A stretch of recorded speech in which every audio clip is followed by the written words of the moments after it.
So this is not exactly academic research. My purpose is practical. This research is based on our work together with the research team led by Professor Yuan. And we have been observing a lot of problems in the development of social enterprise in China. There's a big growth of the field overall, but there's a lot of debates and confusions and divisions about how to understand social enterprise and who is social enterprise or not, and how do we know who is doing better or not. So our purpose is basically to develop a framework that can have coherent core standards, at the same time can be inclusive enough to encourage many different organizational forms in China to transform into a social enterprise. So the way we do this is we had a literature review of about 200 articles. We try to understand how they define social enterprise and what elements they use to interpret social enterprise and in what context for what purpose. And we also have case analysis about more than 100 cases, both within and outside China. And we have a lot of talks with practitioners, scholars, and etc. We start with the problems we see in practice. That is, okay, before that, I just introduced this as a source of the literature. So there are all the top journals in the management area or nonprofit studies area. And we use keyword social enterprise, social entrepreneurship, social venture to find out they really talk about social enterprise, they define it. And what we have seen in practice, people tend to use a perspective of what we call the dichotomic view of social enterprise, which means people tend to focus on only the social and commercial attributes and elements to define social enterprise and also evaluate social enterprise. And the typical expression is social enterprise is about using business approaches to solve social problems. Obviously, this understanding is not really big problem, if we just use it as a general guideline to the study, to collect data, and etc. But in practice, if we tend to stick to this understanding to differentiate who is social enterprise, who is not, then there's going to be a big problem.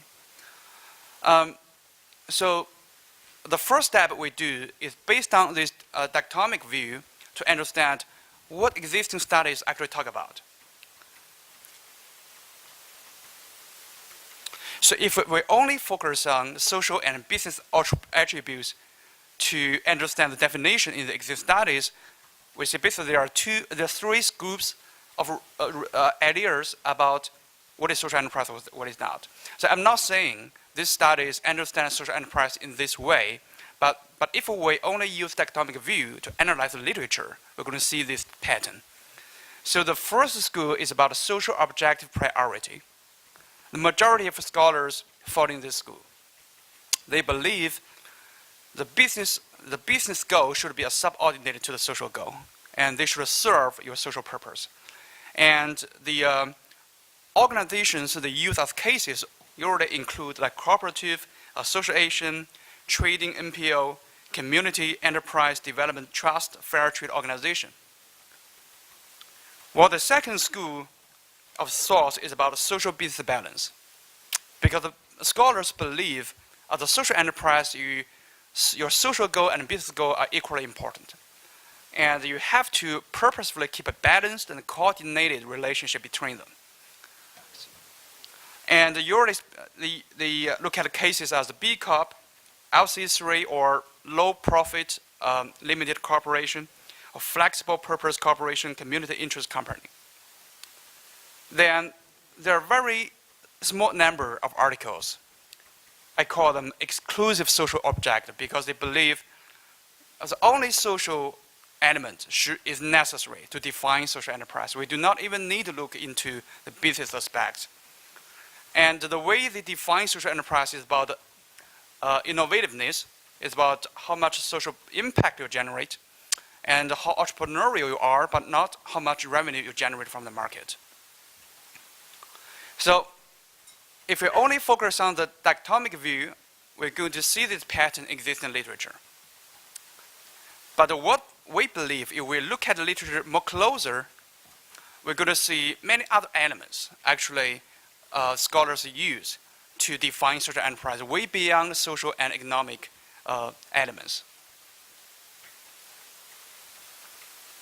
There's a lot of practical discussion in the community, try to understand social enterprise based on the dichotomic view, and they draw a lot of quotations and from the literatures, but basically they use the dichotomic perspective to understand it.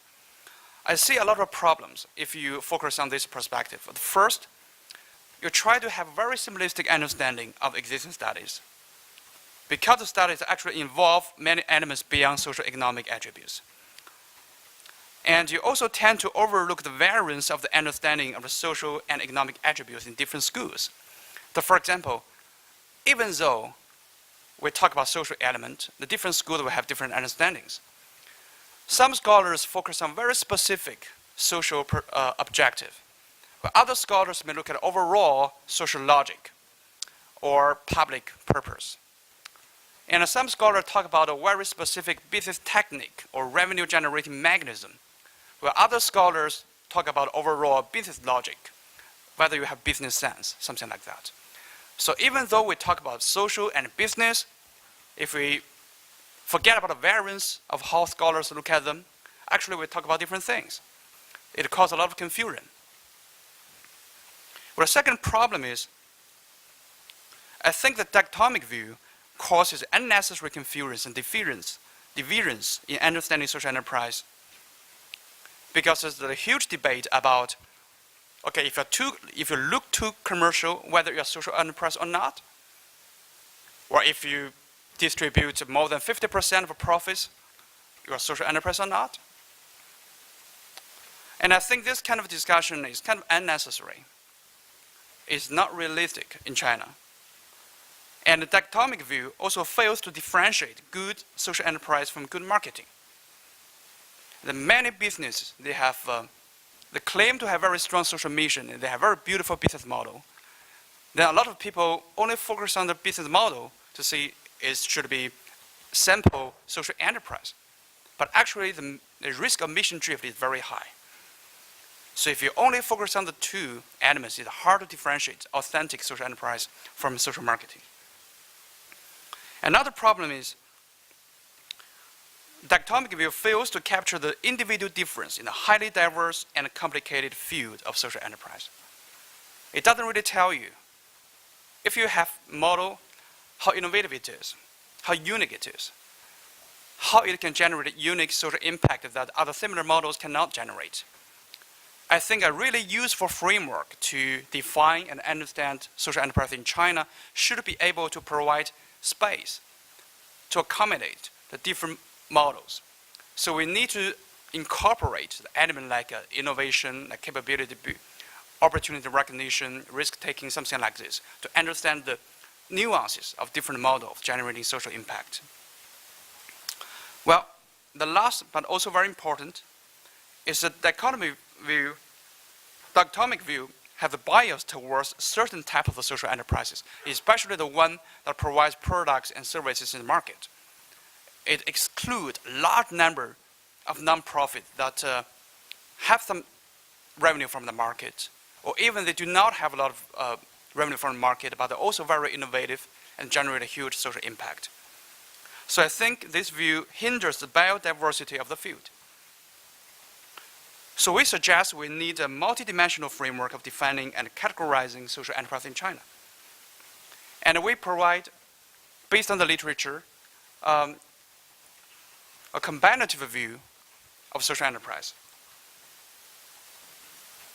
So basically, most of the scholars actually draw on socially entrepreneurial elements, so in addition to the social and business attributes. So for example, innovativeness, opportunity recognition, problem-solving capability, and also the factors that prevent mission drift, such as governance structure, profit distribution, or self-identity.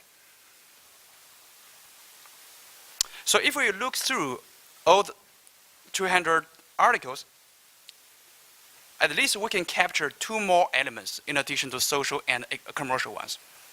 One is assurance element, another is capability element. The assurance element is the one that prevents you from the mission drift. For example, corporate governance, profit distribution, self-identity. And the capability elements like innovativeness and opportunity recognition. So if we map this understanding to the three schools of thought, we have different picture of the view.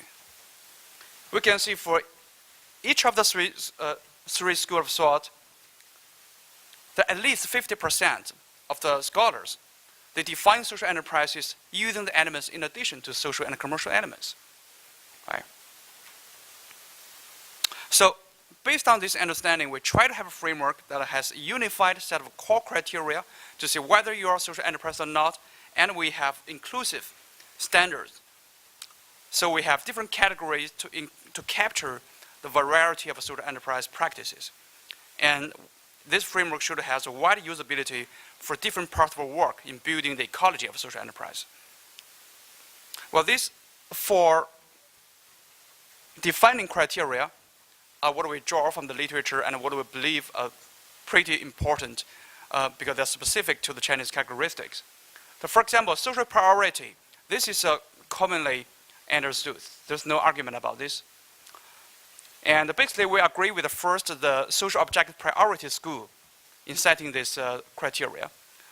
And opportunity recognition, we highlight this standard because there's a lot of companies in China claim themselves to be social enterprise, but it basically provides the mainstream products in mainstream business sector, like organic food. If you want to solve the problem of food safety, you may provide safer food. But are you a social enterprise? And we believe maybe not. Because the food safety problem, you need to trace back the whole value chain, the farmer, the supply chain, and etc. So you need to target on the dual failures of government and market to be social enterprise. You need to have this opportunity recognition capability rather than providing safer food to the consumers. And we highlight innovativeness. Innovative is difficult to defend. How innovative you are. So based on the literature, we have 9 types of models to generate social impact. If you belong to any one of these models, you are clearly different from a traditional way of doing philanthropy and charity. Then you have some kind of innovativeness in terms of the financial sustainability or the model innovativeness. But even though you belong to one of the 9, we cannot still not tell you from the other people in terms of innovation, and we need to have qualitative assessment of the level of innovation in your product, service, process, or context. So we have set of qualitative dimensions. We can have the package to do the due diligence to see how innovative you are. And finally, and very importantly in China, we highlight the social robustness. That is whether you have clear mechanisms or practices to make sure it's very difficult to have mission drift. And then we have 3 criteria to have different categories. The legal status, whether you're a company or social organization, source of income, to what extent it comes from a market revenue, and dividend policy, whether you distribute profits, and for what reason. Is it because you're legally prohibited to do that, or is it because you're voluntary to do that? Okay, this is different categories. I just want to highlight one thing. That is a lot of non-profit organizations in China, they're talking about how to transform into a social enterprise. But they mainly rely on external funding and government funding or public purchasing. But they're highly innovative in China and they generate a social impact that most of the traditional nonprofit will not be able to generate. So we encourage this group of organizations, and we call them charity-based social enterprise. And we also have a category called market-based social enterprise, and the majority of that will belong to a social purpose company. They make a lot of revenue from the market, and they have flexible policy to distribute your profits. Voluntarily, it can be 100%, or you can just distribute part of the profits. So we are very inclusive in terms of the standard on profit distribution. So finally, we have expectation on this framework. The first, this framework shifts attention from business model to social entrepreneurship and focus on the capability and assurance elements in defining, evaluating social enterprise. And this framework combines both quantitative and qualitative indicators to identify good, authentic social enterprise. And very important, we try to use this framework to set a benchmark for policy making, social impact measurement, and investment tool development. Thank you very much.